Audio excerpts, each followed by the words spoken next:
இன்றைய வேத வாசிப்பு உன்னத பாட்டு 2ஆம் அதிகாரம் 8 முதல் 17 வசனங்கள். இது என் நேசருடைய சத்தம், இதோ அவர் மலைகள் மேல் குதித்தும் மேடுகள் மேல் துள்ளியும் வருகிறார்.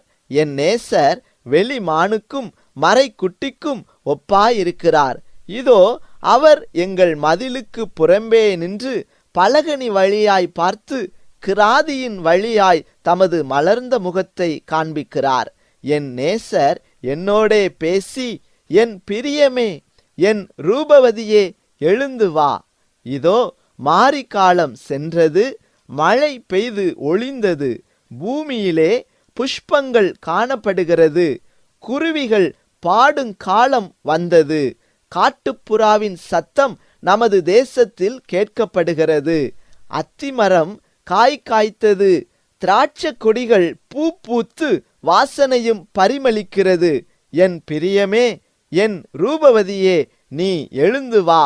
கன்மலையின் வெடிப்புகளிலும் சிகரங்களின் மறைவிடங்களிலும் தங்குகிற என் புறாவே, உன் முக ரூபத்தை எனக்கு காண்பி. உன் சத்தத்தை நான் கேட்கட்டும். உன் சத்தம் இன்பமும் உன் முக ரூபம் அழகுமாயிருக்கிறது என்றார். திராட்சை தோட்டங்களை கெடுக்கிற குழி நரிகளையும் சிறு நரிகளையும் நமக்கு பிடியுங்கள். நம்முடைய திராட்சை தோட்டங்கள் பூவும் பிஞ்சுமாயிருக்கிறதே. என் நேசர் என்னுடையவர், நான் அவருடையவள். அவர் லீலி புஷ்பங்களுக்குள்ளே மேய்கிறார். என் நேசரே, பகல் குளிர்ச்சியாகி நிழல் சாய்ந்து போகும் வரைக்கும் நீர் திரும்பி குன்றும் பிளப்புமான கன்மலைகளில் குதித்து வரும் கலைமானுக்கும் மறைகளின் குட்டிக்கும் சமானமாயிரும். இன்றைய நற்செய்தி. உங்கள் தோட்டத்தை பராமரியுங்கள். எங்கள் வீட்டின் பின்புறத்தில் காய்கனி தாவரங்களை நாங்கள் விரும்பி பயிரிட்டோம். பின்னர் நான் மண்ணில் சிறிய துளைகளை கவனித்தேன்.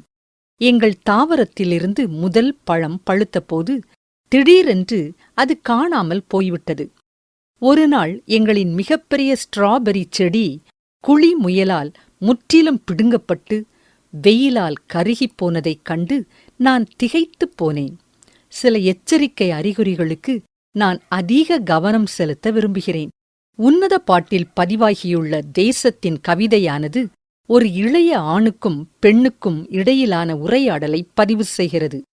அந்த பெண்ணை ரூபவதி என்று அழைக்கும் நேசர் அவர்களின் நேசத்திற்கு உருவக அடையாளமான தோட்டத்தை குழி முயல்கள் சேதப்படுத்தாதபடிக்கு பார்த்து கொள்ளும்படி எச்சரிக்கிறார். திராட்சத் தோட்டங்களை கெடுக்கிற குழி நரிகளையும் சிறு நரிகளையும் நமக்கு பிடியுங்கள் என்று சொல்லுகிறார்.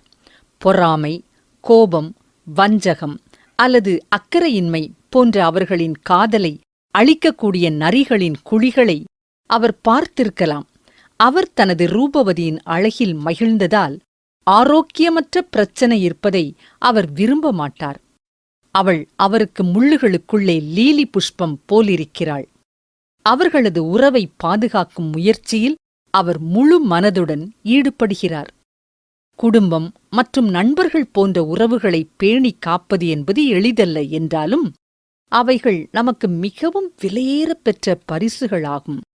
பொறுமையோடும் பராமரிப்போடும் சிறு குழி நரிகளிடத்திலிருந்து பாதுகாப்போடும் தேவன் நம் கனிகளை விளையச் செய்வார் என்று அவரை நம்புவோம்.